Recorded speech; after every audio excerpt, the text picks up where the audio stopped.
Welcome to GeekView Tavern, where smart folks engage in loose talk about the geeky movies, television shows, and comics you love.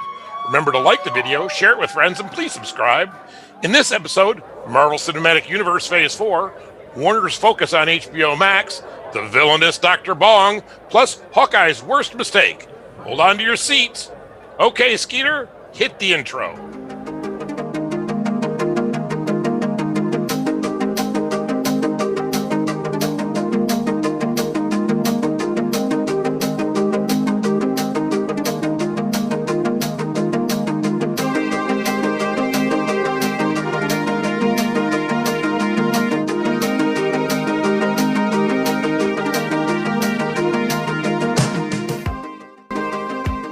Mr. Tom, Marvel just made a bunch of announcements about Marvel Cinematic Universe Phase 4, right? So what I liked about the announcements was that the big question after they finished the original 20 movies was now what does Marvel do, because Cap is done, Tony Stark is done, Thor is done, all the big Marvel heroes are done. So how do they follow that up? And now they've shown us how they're going to follow it up. And so I think, and they've done it. I don't see anybody expressing, well, I'm sure we will in the coming weeks, expressing fan outrage about how, they screwed it up. They seem to have launched it very well and in ways that got people excited about, this could be good. This could be interesting. This could be weird. I'm going to watch this. Well, we're going to get another Antman. That's awesome. And right. let's play a little guessing game, shall we, Tom? Okay. What do you think personally excited me the most in all of the announcements?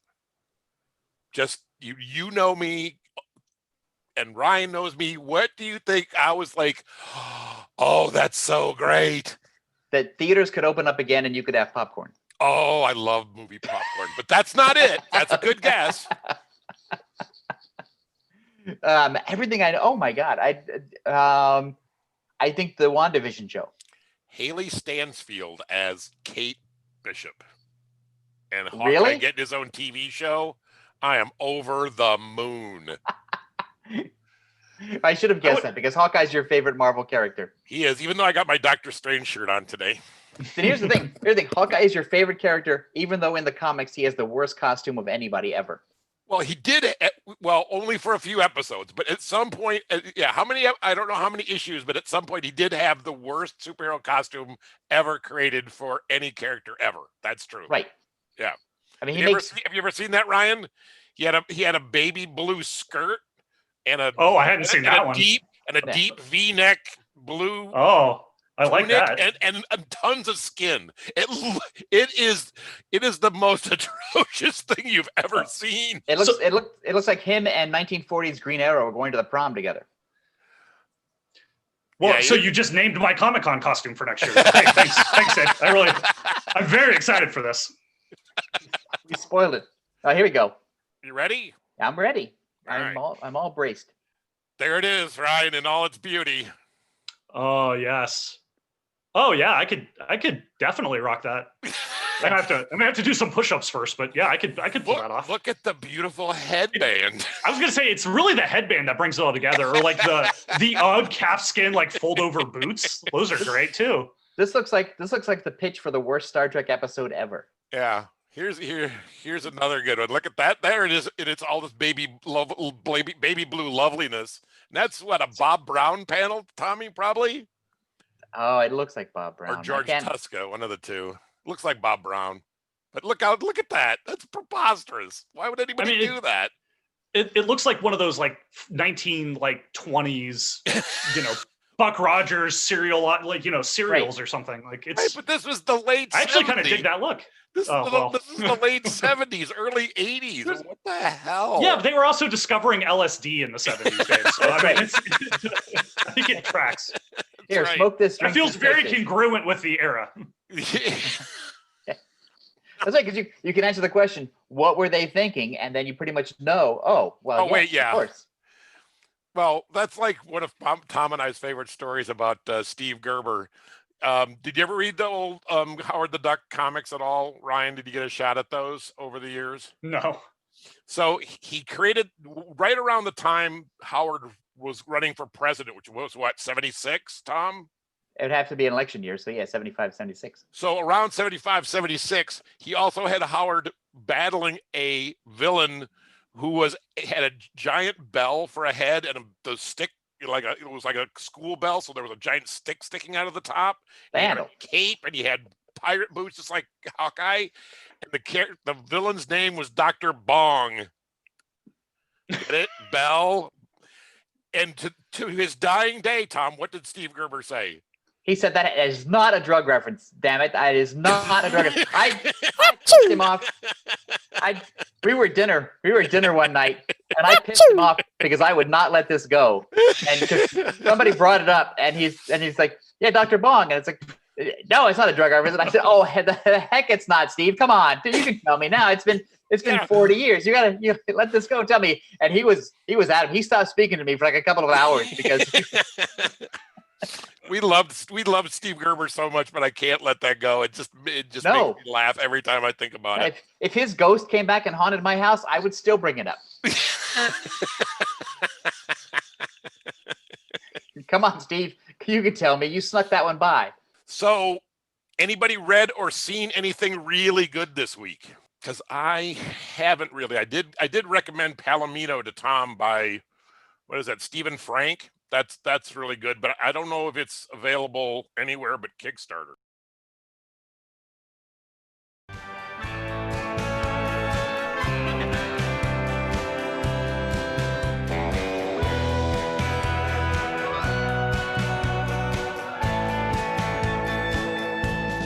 Yeah, right.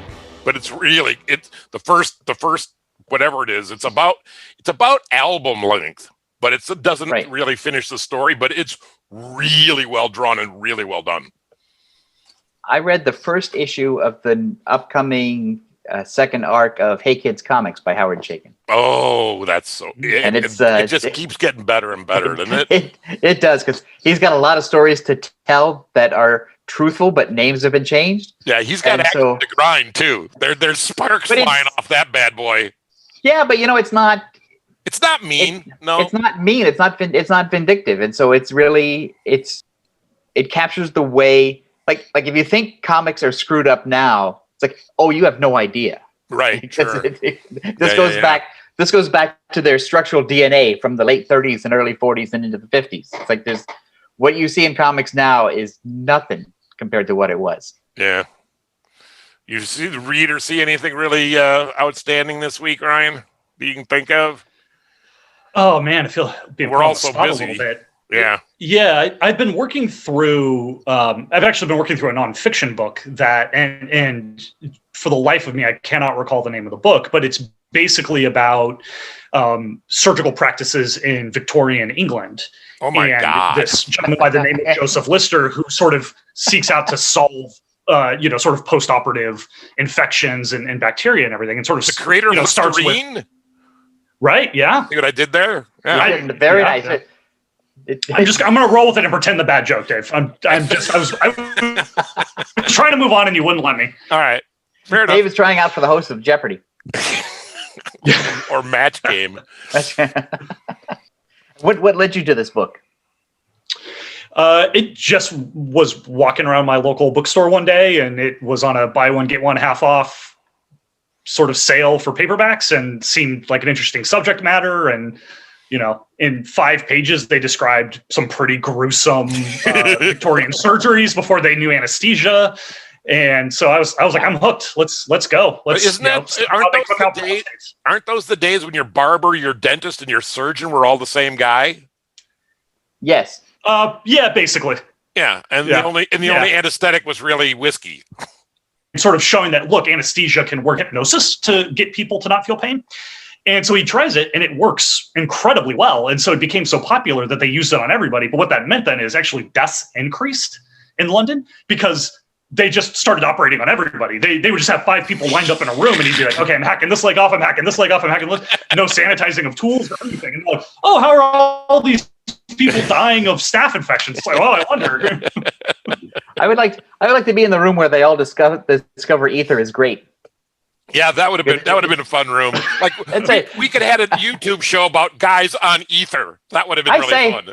I say, old chap, have a hit of this. See what happens. So we were batting this around the other day, Ryan, and you already get HBO Max, right? I do. I've been paying for it. Yeah. So if you didn't, would Wonder Woman be enough to get you to flip the switch? Or would you be willing to pay the $29 to own it? Or, what's your feeling about that whole way of marketing new movies? Yeah, I mean, I think it kind of goes back to what we talked about earlier. If I wasn't an HBO Max subscriber, $15 is cheaper than I would pay for it for 2 tickets at a movie theater. And so, it just makes economic sense to subscribe for the month, watch the movie. And if I don't feel like enjoying any of the other content, I just cancel the membership and wait for something new that I want to watch pop up. Right. Yeah. So he's like Paul. Right. Yeah. Not like me, because I was ready to cut out. I'm always ready to cancel Disney Plus as soon as The Mandalorian ends.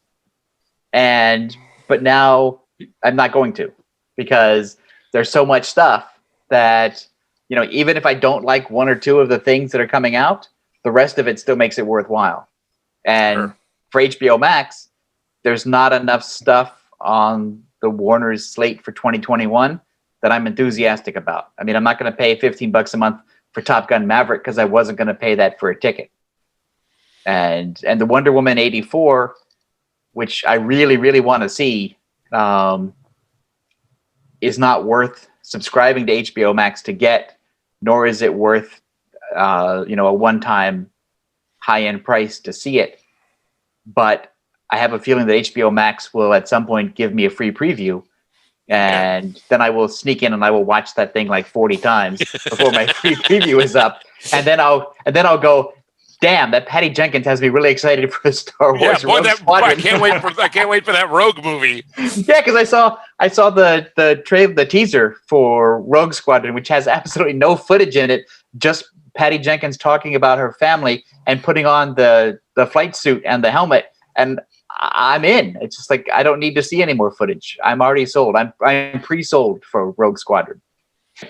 But whatever the release date is, I will have the biggest TV I can afford. And I will Ryan's got a nice big TV, don't you, Ryan? I do, and I was gonna say, Tom, weirdly enough, so I just bought the new Cyberpunk 2077 video game that came out on Thursday. Oh yeah, and you're right. That's an oddity. Yeah, I can't imagine how a thing like that could happen. Yeah, no, I'm only one of 10 million people that bought a copy on release day. Yeah. But I didn't realize this. It was distributed by Warner Brothers, and so they included a 10-day code to HBO Max. There you go. Which I thought is sort of an interesting little, marketing idea for people who are buying the physical. Well, it's only for people who buy the physical discs to get a streaming. Well, and there's only so much time in the day, and there's only so many streaming things that I can watch before I'm dead. And so Netflix has Netflix has everything. Yeah. And Disney Plus is going to completely satisfy my love for Star Wars and Marvel movies and all the other stuff that they're going to do. And, because if Disney Plus was just going to be Pirates of the Caribbean 6, I'd be out. Ryan has news about that. I'm not kidding. You have news about Pirates of the Caribbean. Yeah. Well, if the reports are to be trusted, because I just found it buried in the bottom of some Hollywood report, that the idea for the new franchise for Pirates is going to be centered around Margot Robbie. Right. I don't know if that's official in any way or anything like that, but I think that's a very interesting. I think she's proven herself to be capable of handling action and comedy and kind of anything else. Anything else she wants to do, she can do it. So right?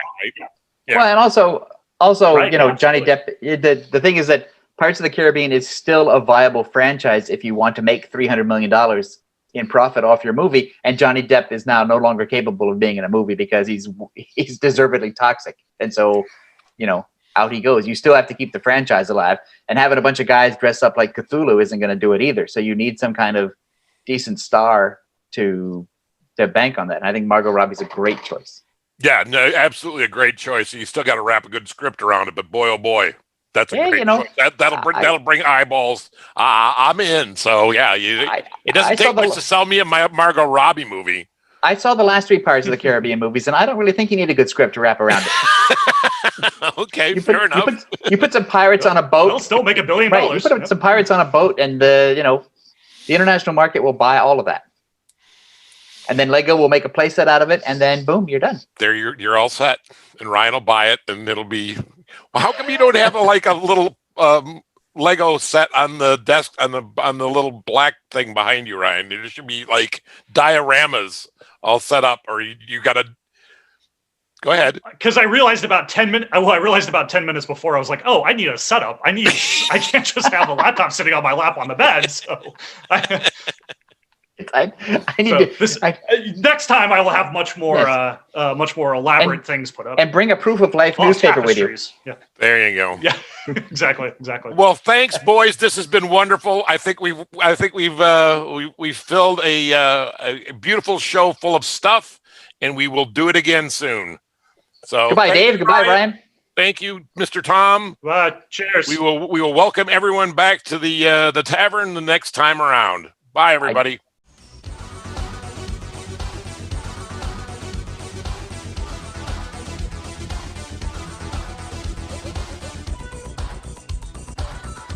Thanks for visiting GeekView Tavern. Remember to like, share, subscribe, and click the bell to get notified. Come back soon.